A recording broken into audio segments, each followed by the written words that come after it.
Again, Jai Hind everyone. Welcome to my YouTube channel Only PYQs. So this is the part 2 of our previous video और हम basically NDA 2024 का analysis कर रहे थे और ये उसी का सेकंड पार्ट है। तो अभी तक जिसने पार्ट 1 नहीं देखा ना, तो आप जाके पहले उसको देख लो। और वहाँ पर हमने 113 क्वेश्चन तक क्वेश्चंस को सॉल्व कर लिया है।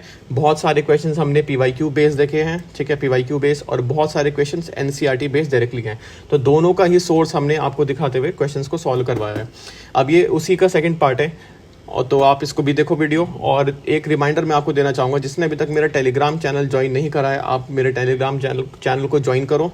और इस वीडियो की जो PDF है वो आपको मेरे टेलीग्राम चैनल पर ही मिलेगी, ठीक है। तो आप जाके उसको ज्वाइन कर सकते हो, ठीक है। So this is the logo of my Telegram channel and आप इसको स्कैन करो और मेरे टेलीग्राम चैनल को ज्वाइन करो। एंड ऑल्सो इस मेरे यूट्यूब चैनल को भी आप सब्सक्राइब करो, लाइक करो। एंड अगेन अपने फ्रेंड्स में जो भी NDA, CDS, CAPF किसी भी एग्ज़ाम की प्रिपरेशन कर रहे हैं, आप उसमें ये वीडियो उनके साथ शेयर करो। ओके, तो अब हम सीधा अपने 114 क्वेश्चन की तरफ मूव करते हैं, जहाँ से हमें सॉल्व करना है। सो यहाँ से हमारा पार्ट 2 वीडियो शुरू होता है, ठीक है। अब आप क्वेश्चन नंबर 114 देखो, ठीक है। अब यहाँ पर हमें बोल क्या रहा है, हमें बोल रहा है eight which temperature does liquid show maximum density. कौन से टेम्परेचर पे लिक्विड की डेंसिटी मैक्सिमम रहती है? वो रहती है 4 डिग्री सेल्सियस पर, ठीक है। और यही पूछा है आंसर, लेकिन आंसर दे रखा है केल्विन में। तो आपको इसको कन्वर्ट करना है और आपका आंसर आ जाएगा 277 केल्विन। अब यही सेम क्वेश्चन यूपीएससी ने पूछा है 2016 में, यहाँ देख सकते हो, ठीक है। यही सेम क्वेश्चन यूपीएससी ने पूछा है 2008 में, ठीक है। तो सेम क्वेश्चन रिपीट हुआ। अब उसके बाद क्वेश्चन नंबर 115 देखो। अब यहाँ पर बोल रहा है कि कौन से एलिमेंट है जिसकी वैलेंसी 3 है, ठीक है। बहुत सिंपल सा क्वेश्चन है, और यही सेम क्वेश्चन यूपीएससी अगेन 2010 में भी पूछ चुकी है, लेकिन एलिमेंट्स डिफरेंट थे। लास्ट टाइम आंसर इसका बोरॉन था, इस बार आंसर इसका नाइट्रोजन है। और ये सेम क्वेश्चन का जो सोर्स है वो है structure of the atom, class 9 का चैप्टर है 4, और आपको यहाँ पे मिल जाएगा बोरोन भी मिल जाएगा, इसकी वैलेंसी 3 है। नाइट्रोजन मिल जाएगा और इसकी भी वैलेंसी 3 है। अब हो सकता है नेक्स्ट एग्जाम में यूपीएससी एल्यूमिनियम का पूछ ले, ठीक है। तो इसकी भी वैलेंसी 3 होती है। वैलेंसी बेसिकली होता क्या है, जो भी इलेक्ट्रॉन्स होते हैं उसके जो लास्ट में शेल्स होते हैं वही इसकी वैलेंसी होती है, ठीक है, 1 2 3। और अगर ये 4 5 6 7 तक रहती है तो फिर हम इसको 8 से सब्सट्रैक्ट कर देते हैं, ठीक है। तो उसकी वैलेंसी निकल जाती है। ओके, अब नेक्स्ट क्वेश्चन देखो, अब 116। अब यहाँ पे बोल रहा है which of the following is an example of oxidation reaction. कौन सा ऑक्सीडेशन रिएक्शन का एग्जाम्पल है? अब यही सेम क्वेश्चन यूपीएससी पूछ चुके हैं 2022 के CDS वाले क्वेश्चन में, जिसमें बोला था कौन सा ऑक्सीडेशन रिएक्शन नहीं है। तो बी तो नहीं है, बाकी सारे हैं। अब सी ऑप्शन देखो, a reddish brown powder gets coated on the article made of iron. तो यहाँ पे रस्टिंग की ही बात हो रही है, और इसमें भी यहाँ पे क्या दे रखा है, रस्टिंग दे रखा है। तो rusting is an example of oxidation reaction. Next है 117। अब 117 का जो पार्ट है, आप ये देखो, यहाँ पे बोल रहा है कि सोर्स ऑफ नाइट्रोजन बताओ हमें, ठीक है। जब हम फर्टिलाइजर यूज करते हैं फील्ड्स में, तो वहाँ पे उसका सोर्स ऑफ नाइट्रोजन क्या रहता है? तो वो रहता है यूरिया। अब ये सेम क्वेश्चन यूपीएससी पूछ चुकी है NDA 2022 में, बहुत पुराना पेपर नहीं है, जस्ट रिसेंट का पेपर है। अब इसका आप डी पार्ट देखो क्या लिखा हुआ है, urea contain more nitrogen than other fertiliser. तो यूरिया क्या कंटेन करता है? नाइट्रोजन। और यहाँ पर भी आंसर क्या हुआ? यूरिया। सिंपल। अब नेक्स्ट है 118 क्वेश्चन देखो आप, यहाँ पे क्या बोल रहे हैं, एल्यूमिनियम का बताना है कि एल्यूमिनियम के रिगार्डिंग स्टेटमेंट कौन सी सही नहीं है, ठीक है। अब यहाँ पर देखो, अब यही सेम टेबल यूज़ हो रही है। अभी इससे पहले जो मैंने आपको दिखाया था, यहाँ पर भी सेम टेबल यूज़ हुई थी, दिस वन। अब इसी क्वेश्चन के लिए भी सेम टेबल यूज़ हो रही है। तो मतलब एक ही टेबल से एक ही एग्जाम में 2 क्वेश्चन पूछ लिए। अब यहाँ पर एल्यूमिनियम का पूछा है। एल्यूमिनियम का देखो कैसे पूछा है, यहाँ पे एल्यूमिनियम का बोला है कि इलेक्ट्रॉन 13 है, ये सही है। प्रोटॉन 13 होते हैं, वो भी सही है। और न्यूट्रॉन 14 होते हैं, वो भी सही है। बट वैलेंसी कितनी होती है? 2। और यहाँ पे वैलेंसी कितनी है? 3, ठीक है। तो यहाँ पर भी यूपीएससी ने पूछ लिया। और अभी जस्ट ऊपर क्वेश्चन पूछा था नाइट्रोजन पे, और जिसकी वैलेंसी क्या थी? 3, ठीक है। ओके, अब नेक्स्ट है क्वेश्चन नंबर 119। अभी जो क्वेश्चन है ना, ये बेसिक ह्यूमन लॉजिक है, ठीक है। बहुत बेसिक सा लॉजिक लगेगा और आपका आंसर आ जाएगा। तो सबसे पहले कंपोजिशन ऑफ डायमंड क्या होता है? Pure carbon. डायमंड सिर्फ कार्बन का बना रहता है, सिंपल सा आंसर, ठीक है। नेक्स्ट है कौन सा बताना है आपको? केमिकल चेंज है। तो ये तो तीनों क्या है? फिजिकल चेंज, कोई न्यू सब्सटेंस इसमें नहीं बनेगा। नेक्स्ट है जब हम इस NaOH और HCl हाइड्रोक्लोरिक एसिड को मिक्स करेंगे तो ये आपका केमिकल रिएक्शन है, सिंपल, ठीक है। पावर ऑफ लेंस बताना है, कंबाइन करके इसका आंसर +2 मीटर है, ठीक है। अब यहाँ पे क्वेश्चन देखो, अब मैंने ना इसके मैंने ऐसा नहीं है कि ये फर्स्ट टाइम यूपीएससी ने पूछा है, बहुत बार इसके पूछ चुके हैं पीवाईक्यूज, लेकिन मैंने डाला नहीं क्योंकि बहुत ज़्यादा सिंपल सा इसमें लॉजिक लगता है, तो इसको पीवाईक्यू से दिखा के प्रूफ करना कुछ सेंस ही नहीं बनता, ठीक है। सिंपल सा क्वेश्चन है ये। अब है 122 क्वेश्चन।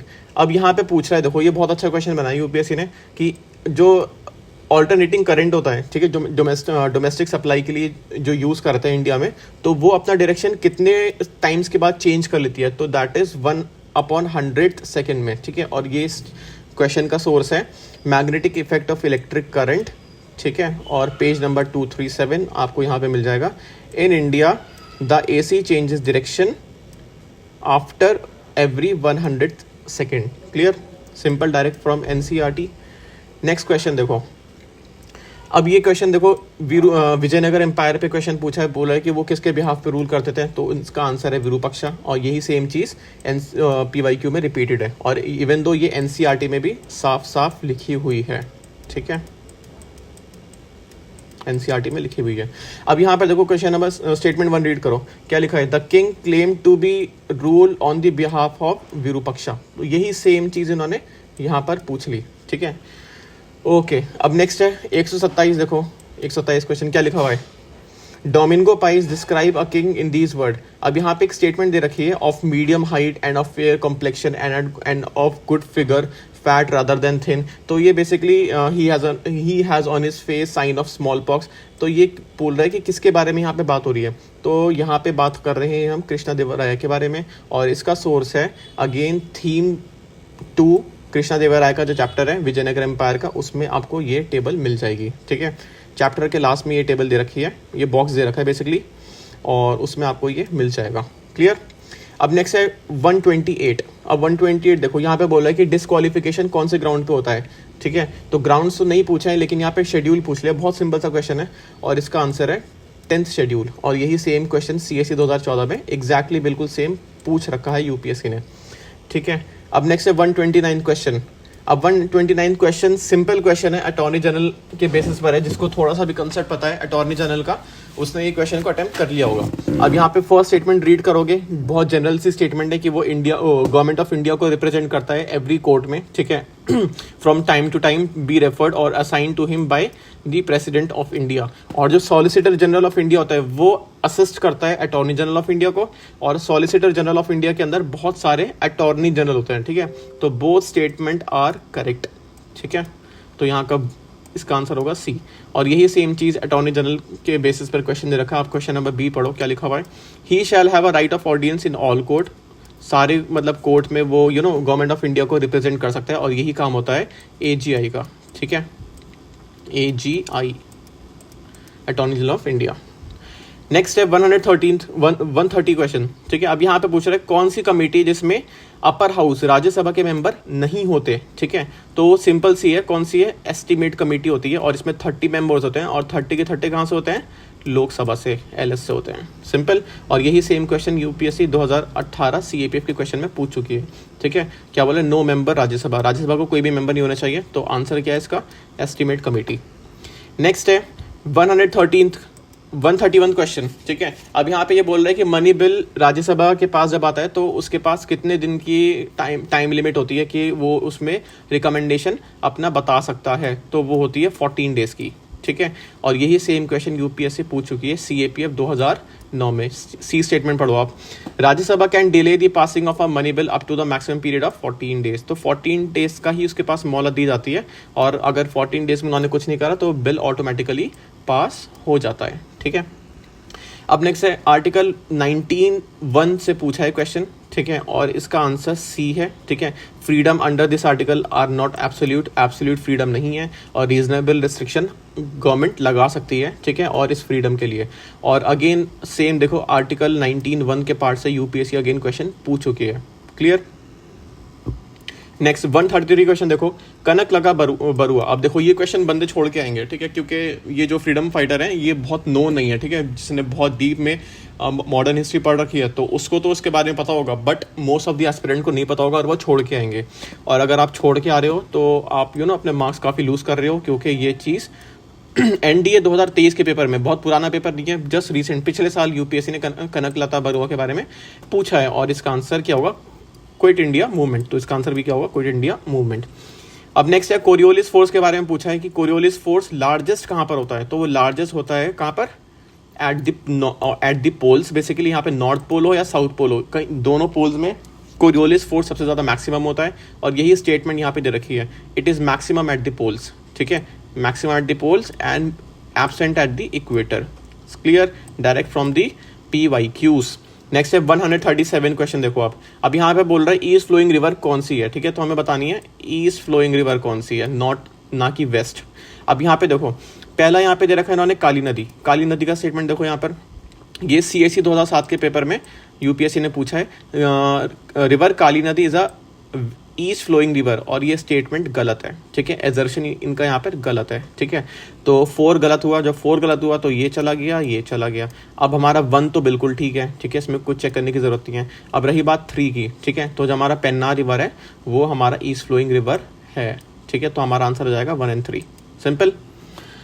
ओके, अब देखो यहाँ पे पेरियार के बारे में दे रखा है, पेरियार का भी पूछ रखा है और यहाँ पे भी पेरियार था, पेरियार को भी एलिमिनेट कर सकते हो PYQ की हेल्प से।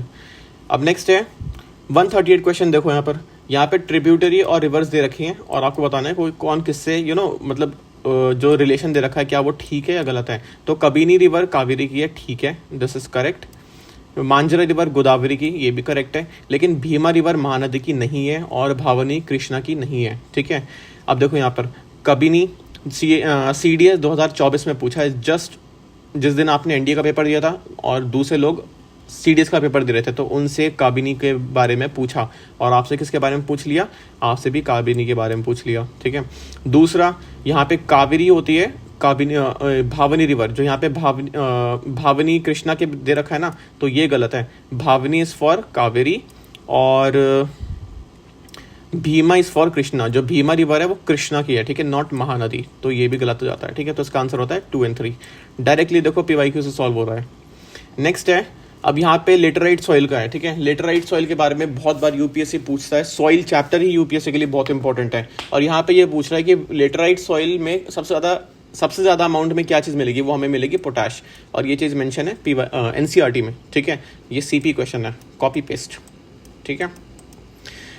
दी soil are poor in organic disease, और रिच किस में होती है, वाइल आयरन ऑक्साइड इसमें ज़्यादा होता है और पोटैश ज़्यादा होता है, ठीक है। और हमें एक्सेस का ही पूछा है, तो एक्सेस में क्या होता है, पोटैश। क्लियर।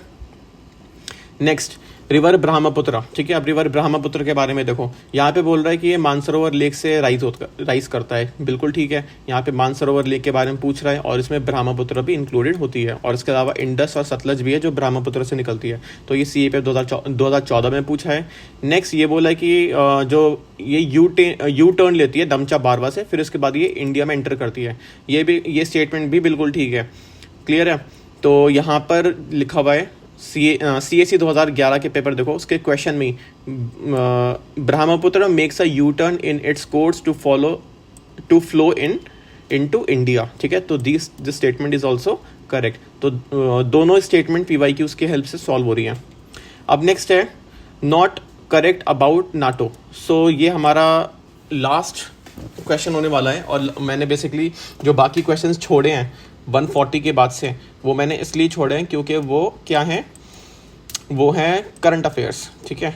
तो करंट अफेयर्स उसमें कुछ ऐसा नहीं था जो कोई रिपीटेड फॉर्म में आए, वैसे करंट अफेयर्स भी रिपीट हो जाते हैं नो डाउट, लेकिन इस बार NDA में करंट अफेयर्स रिपीटेड फॉर्म में नहीं थे। तो नाटो के बारे में देखो, नाटो के बारे में सिंपल सा क्वेश्चन है, ठीक है। नाटो के बारे में बहुत क्वेश्चन पूछते हैं, तो इसका आंसर बेसिकली C है, ठीक है, कि ये अपनी अथॉरिटी UN चार्टर से डिराइव नहीं करता। वॉशिंगटन ट्रीटी ठीक दे रखा है। रशिया इसका मेंबर नहीं है, रशिया कैसे मेंबर होगा जब USA इसके अंदर मेंबर है, तो रशिया कैसे आ सकता है, ठीक है। तो आप B को तो आराम से एलिमिनेट करोगे। नेक्स्ट है फिनलैंड, अभी करंट अफेयर्स में था कि फिनलैंड, और 31st मेंबर कौन था इसका, वो था स्वीडन, और 32nd मेंबर कौन है, वो है फिनलैंड, ठीक है। तो ये तो ठीक हो जाता है, तो ये C ऑप्शन इसका गलत है। सो ये हमारा पूरा एनालिसिस था PYQs का, और आप देख सकते हो कि हमने फ्रॉम क्वेश्चन नंबर 51 जो GS के क्वेश्चन थे और टिल 147 क्वेश्चन तक हमने देखा, काफ़ी क्वेश्चन हमने देखे हैं इसमें, और PYQs का बहुत ज़्यादा मेजर रोल है। और मैं कहूँगा PY मतलब इतना NCERT से मतलब क्वेश्चन सॉल्व हो जाते हैं नो डाउट, लेकिन PYQs वही सेम क्वेश्चन हम PYQ से भी सॉल्व कर रहे हैं। तो मैं आपको 2-3 सजेशंस ये दूंगा कि आप नोट्स के पीछे मत भागो, ठीक है। Don't run behind coaching notes, clear है, कि मुझे इसके नोट्स मिल जाए, मुझे इस टॉपर के नोट्स मिल जाए, कुछ काम नहीं आएगा, ठीक है। दूसरा, आपको क्या करना है, सिर्फ PYQ को पकड़ के रखो, ठीक है। ये रामबाण है आपके लिए, कितना भी टफ पेपर आएगा वो आपको कट ऑफ क्लियर करने में हेल्प करेगा PYQ। और दूसरा, आपको पकड़ के रखनी है सिर्फ NCERT, ठीक है। तो इन 2 चीज़ देखो, प्रिपरेशन को ना अपना बहुत सिंपल लेके चलो, बहुत ज़्यादा टफ बनाने की ज़रूरत नहीं है, तो कॉम्प्लेक्स मत करो, इन दोनों चीज़ों को पकड़ के चलो, आपकी प्रिपरेशन भी बहुत इजी रहेगी और प्लस एग्ज़ाम भी निकलेगा बहुत मिनिमम एफर्ट्स डाल के, ठीक है। तो आपको अब वीडियो कैसी लगी हो आप मुझे कमेंट सेक्शन में बताना, and do share this video as well, subscribe to my channel, और प्लस आप कमेंट सेक्शन में बता सकते हो कि आपको और किस टाइप की वीडियोस लानी है, ठीक है, आपको किस टाइप की वीडियोस चाहिए, सॉरी, तो उस टाइप की वीडियोस मैं आपको प्रोवाइड करूँगा।